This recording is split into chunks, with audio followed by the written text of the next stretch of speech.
बैठे हुए हैं, जब उन्हें अपनी अदम्य शक्ति याद आ जाती है, जब वो सच्चे बजरंगी बन जाते हैं, केवल नाम के बजरंगी नहीं रहते बल्कि सच्चे बजरंगी बन जाते हैं, तो फिर प्रभु मुद्रिका मेले मुख माही जल दिलान गए। प्रभु की मुद्रिका यानी कि राम का नाम मुंह में लिया और उस जल्दी को लांग गए, यानी इन कसाईयों से पार पा लिया, इस देश में राम राज्य ला दिया, स्थापित कर दिया, जहां पर किसी को कोई कष्ट नहीं होगा, जहां पर गौएं सुरक्षित रहेंगी। और मुझे बड़ी खुशी इस बात की लगती है कि जहां बहुत ही कट्टरपंथी मुसलमान मेरा विरोध करते हैं और भी कट्टरपंथी समुदाय के लोग मेरा विरोध करते हैं, वही समर्थन करने वालों की भी कोई कमी नहीं है, कोई कमी नहीं। मुझे यहाँ कर आज बड़ी प्रसन्नता हुई। महेश्वरी जी के मेरे पास फोन आ रहे थे, वहां से इंद्रेश भाई साहब के फोन आ गए, मुस्लिम राष्ट्रीय मंच, यदि आपने सुना हो तो इंद्रेश भाई साहब मुसलमानों के पीछे बहुत बड़ा प्रोग्राम चला रहे हैं राष्ट्रवाद का, मुस्लिम राष्ट्रीय मंच। इंद्रेश भाई साहब का नाम सुना है? कितने लोगों ने सुना है? माननीय इंद्रेश जी का। तो अभी हमारा 3 दिन का वहां पे कार्यक्रम था, सौभाग्य से मुझे भी इंद्रेश भाई साहब ने आमंत्रित किया, रेणुका जी को भी आमंत्रित किया। इंद्रेश भाई साहब का भी फोन आ गया मेरे पास, बाबा सत्यनारायण मौर्य जी से भी बात हो गई, सभी लोग, आदि शंकराचार्य, शंकराचार्य माधवाश्रम, आरिफ बेग जी, जितने राष्ट्रवादी लोग हैं, लेकिन सबने मुझे प्रोत्साहित किया। ये मेरे लिए गर्व की बात है कि छोटी मोटी चीज से बेटा विचलित नहीं होना, अभी तो तुम्हारी शुरुआत है, अभी तो तुम्हारी शुरुआत है, छोटी मोटी चीज से विचलित नहीं होना। मुझे बड़ी खुशी हुई यहाँ पर आप सब लोगों को देखकर, बहुत आनंद आया कि मेरा आना यहाँ पर सार्थक हुआ। और अभी वो जो मुहिम चल रही है मुस्लिम राष्ट्रीय मंच के माध्यम से, आपको जानकर ये बहुत आश्चर्य होगा कि यहाँ जो एक अबरार भाई आपको दिखाई दे रहे हैं, एक मोहम्मद फैज खान दिखाई दे रहा है, ऐसे सैकड़ों अबरार कुरैशी और मोहम्मद फैज खान को तैयार किया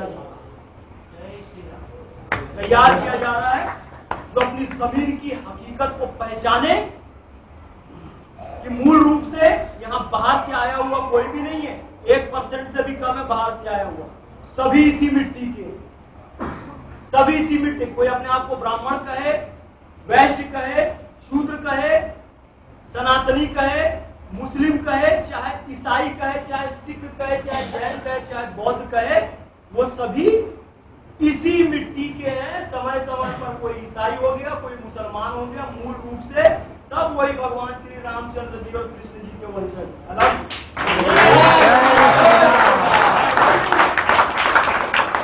ये भारतीय इतिहास का सच है ना, लेकिन इसको कभी ये, अब मैं क्या बोलूं, मैं कोई पॉलिटिकल बात यहाँ नहीं करना चाहता, लेकिन जो इतने वर्षों से जो सरकार चल रही है, उन्होंने कभी इस सच को कभी हमारे स्कूलों के और कॉलेज के ग्रंथ में आने दिया? नहीं आने दिया। ये बाहर से आए, वो बाहर से आए, अरे कोई बाहर से नहीं आए, बाहर से आए थे चंद हजार लोग, मुट्ठी भर लोग, ये करोड़ों लोग सब यहीं के हैं, इन सबके पूर्वज एक है। लेकिन इस बात को कभी पाठ्यक्रम में नहीं आने दिया गया। क्यों? क्योंकि जिस दिन पूरी जनता एक हो गई तो इन पाखंडियों की एक भी चलने वाली नहीं है, एक भी गाय हम लोग कटने नहीं देंगे, सारे मिल जाएंगे। तो इनको अलग अलग करके रखो, तुम नीची जात कहे, तुम ऊंची जात कहे, तो मुसलमान है, वो बाहर से आए, ये तो ये है, ये तो वो है, जैनों को अलग कर दो, बुद्धिस्ट को अलग कर दो, सिख को अलग कर दो, ये सब एक है। सहमत है आप इस बात से? कि हमारे पूर्वज एक है, हम लोग सब एक है, हम सबकी मिट्टी एक है, हम सबका धर्म एक है, हम सबकी जाति एक है, हम सबकी भारत माता एक है, हम लोग अलग अलग नहीं है। और इन्हीं समर्थकों में से जिन लोगों ने समर्थन दिया, पिछले 1.25 साल से जो मैं भारत भ्रमण कर रहा हूं, उसमें दिल्ली से रेणुका शर्मा जी मिली, जो कहते हैं ना, एक आशीर्वाद जो हो सर पे मातृ शक्ति का, वो आशीर्वाद इनका मुझे मिला है। इंद्रेश भाई साहब ने इनको मुंबई के कार्यक्रम में बुलवाया कि आप भी आइए करके, और सौभाग्य था कि उसके बाद दिल्ली नहीं गई, मैंने निवेदन किया कि आप यहीं पर रहिए, क्योंकि एक बहुत अच्छा कार्यक्रम और होने वाला है। भाई साहब ने 22 तारीख को और आयोजन किया, बहुत अच्छा, तो ये यहीं पर रही। दिल्ली में जब एक गौशाला तोड़ी जा रही थी, तो वहां से फोन आया, हम लोगों ने बहुत बड़े, देखो जो बड़े बड़े तथाकथित लोग दिखते हैं ना, गौरक्षक, क्या आप लोग जानते होंगे सच्चाई, कि उनको मौके पे आप जब जाओगे ना, तो तो कभी भी आपका साथ नहीं देंगे। मुझे बड़े बड़े गौरक्षकों ने वादा किया, दिल्ली कोई नहीं पहुंचा। हमारे टेंट उठाने की नौबत आ गई, किराया नहीं था पटाने का, कंबल चादर तो उठा ही लिए, कोई नहीं आया। तो महाराज जी ने फोन किया कि पुलिस कह रही है कि इलीगल गौशाला है और वो तोड़ने आए हैं, 600 गौ थी, 50 गौवंश नेत्रहीन था। मैं पहुंच गया, रेणुका जी को बताया, रेणुका जी भी आ गई। मैंने तो इनके चरण स्पर्श कर लिए कि आप ही धन्य हो, बाकी तो सब किसी काम के नहीं है। हम दोनों ने अकेले विरोध करना चालू किया। वहां 300 पुलिस वाले, जब मैंने विरोध करना चालू किया, पुलिस वालों ने लाठी डंडा मारकर मुझे तो अंदर डाल दिया। पूरा मैं लड़का हूं, इतने सारे पुलिस वाले लाठी डंडा मारा, अंदर डाल दिया, सीधा थाने लेके चले गए। 300 पुरुष पुलिस वालों से ये आधे घंटे तक अकेले जूझते थे।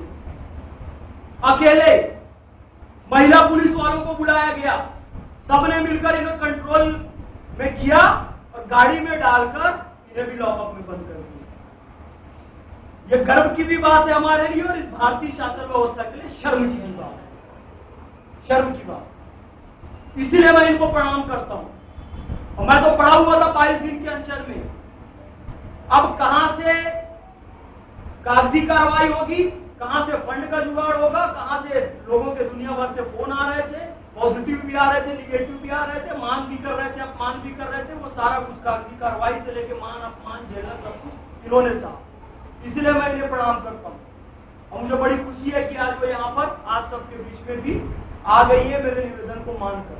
सिविल इंजीनियर की नौकरी आपने छोड़ी, तो मैं निवेदन करता हूँ। भाई महेश्वरी जी कह रहे थे कि यदि हमको जीवन में कुछ करना है तो एक सबसे पहले तो इस शरीर के मोह को छोड़ना पड़ेगा। इस शरीर के मोह को मैं छोड़ चुका हूँ, इसलिए 300 पुलिस वाले हो, 1000 पुलिस वाले हो, घुस जाता हूँ।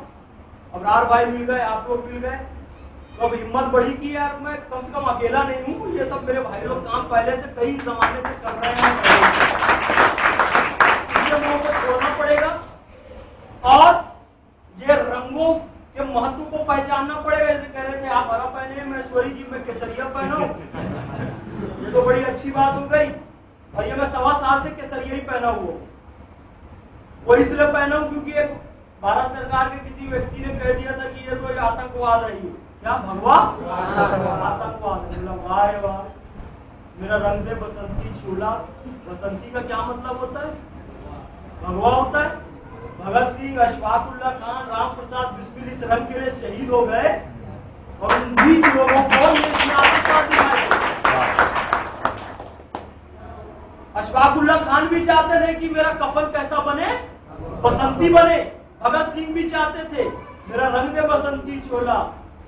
राम प्रसाद बिस्मिल भी यही चाहते थे। अरे तो देशभक्ति का, बलिदान का, त्याग का प्रतीक है। तिरंगे में सबसे ऊंचा स्थान बलिदान, त्याग, शौर्य और वीरता को दिया गया है, इसलिए तिरंगे में सबसे ऊपर इसको रखा गया है। मैंने कहा मैं भी पहनकर देखूं, भाई ये आतंकवाद का प्रतीक है क्या? तो इसलिए मैंने मोहम्मद फैज खान ने आज 1 साल 3 महीने हो गए भगवा रंग का पहन लिया है कि देखिए ये त्याग का प्रतीक है कि आतंकवाद का प्रतीक है। और कौन कहता है कि आतंकवाद का प्रतीक है? क्योंकि मैं भी चाहता हूं कि मुझे भी मेरा रंग दे बसंती। आप सबने मुझे समय दिया, मेरा मान रखा, धन्यवाद के शब्द कहूं। आप लोग मेरे भाई हैं, बड़े भाई हैं, कुछ छोटे भाई भी हैं, कुछ मेरे बुजुर्ग भी हैं। धन्यवाद कहना बहुत छोटा शब्द होगा, क्योंकि यद्यपि यहाँ से कोई शब्द नहीं आए हैं, लेकिन भावनाएं जो आ रही है, जो तरंगे आ रही है, मैं आप सबके हृदय के भाव को समझ पा रहा हूँ। मेरे पास बोलने के लिए अब कोई शब्द नहीं है। यूं कथाएं तो बहुत हैं, लेकिन जो भाव मैं आपसे कहना चाहता हूँ वो भाव आपका, मैं उम्मीद करता हूँ, पहुंच गया होगा। हम सबको गौ माता के प्रति, गौ उत्पादों के प्रति, स्वदेशी के प्रति एक क्रेज पैदा करना है। उत्तम महेश्वरी जी इस पर बहुत अच्छा काम कर रहे हैं। मैं इनके साथ जुड़ के पूरे उस कार्य में सहयोग दूंगा, आप भी दें। और अंत में यही कहना चाहूंगा कि वसुंधरे मां तुम मेरे दृढ़ संकल्पों को बल दो अपना आशीष भक्ति का संबल मुझे अटल दो। वैभव हो सब त्याजित चरण रजी मस्तक पर झेलूं, मैं जीवन का खेल मौत के घर में जाकर खेलूं। मैंने कदम बढ़ाना सीखा, मैंने मरमिट जाना सीखा। आशीष भारत माता का, गौ माता का अब मेरा संबल है। बाधाओं को आज चुनौती देखें किसमें कितना बल। आप सभी का जीवन स्वस्थ हो, शुभ हो, मंगलमय हो। आप सभी के जीवन में गौ माता की कृपा बनी हुई है, बनी रहे। इसी मंगल कामना के साथ बोलिए गौ माता की जय।